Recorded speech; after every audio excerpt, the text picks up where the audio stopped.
Est-ce le retour des étonnantes photos à François Hollande qui avait jalonné sa présidence? Il y avait eu la fourrure traditionnelle kazakhe de 2014, l'inoubliable photo aujourd'hui si est-il la rentrée, les nombreuses apparitions sous la pluie battante. Si est-il cette fois avec un étonnant et imposant collier de coquillage autour du cou que l'ancien président de la République a été photographié mardi 21 novembre. Il était présent au coin librairie du 105e Congrès des maires de France pour dédicacer son livre Bouleversement.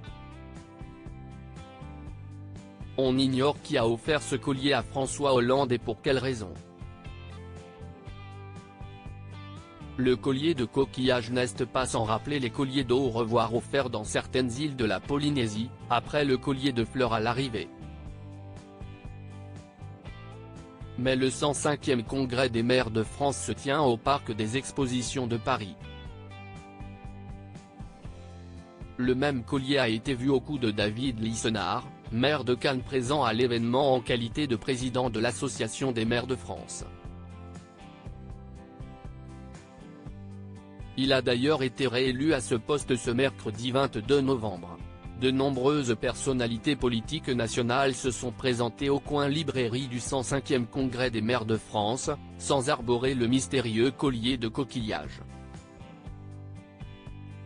Découvrez les femmes qui ont compté dans la vie de François Hollande. Emmanuel Macron, son absence remarquée à cet événement politique au coin librairie du 105e Congrès des maires de France, les dédicaces se font l'une après l'autre. Mardi 21 novembre, si est-il l'ancien Premier ministre, maire du Havre et président du parti Horizon Édouard Philippe qui ouvrait la journée en faisant siger son livre des lieux qui disent, avant François Hollande, puis l'ancien Premier ministre Alain Juppé, venu avec son livre Une histoire française. Le lendemain, l'espace librairie accueillait le député LR du Lot Aurélien Pradier et son livre Tenir bon, l'ancienne ministre de la Santé Agnès Buzyn et son journal.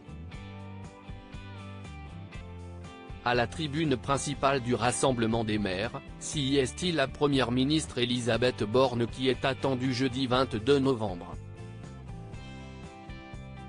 Elle doit donner un discours qui viendra clore le congrès. Autant de personnalités politiques dont la présence contraste avec l'absence très remarquée d'Emmanuel Macron. Le président de la République a régulièrement boudé l'événement depuis le début de son premier mandat.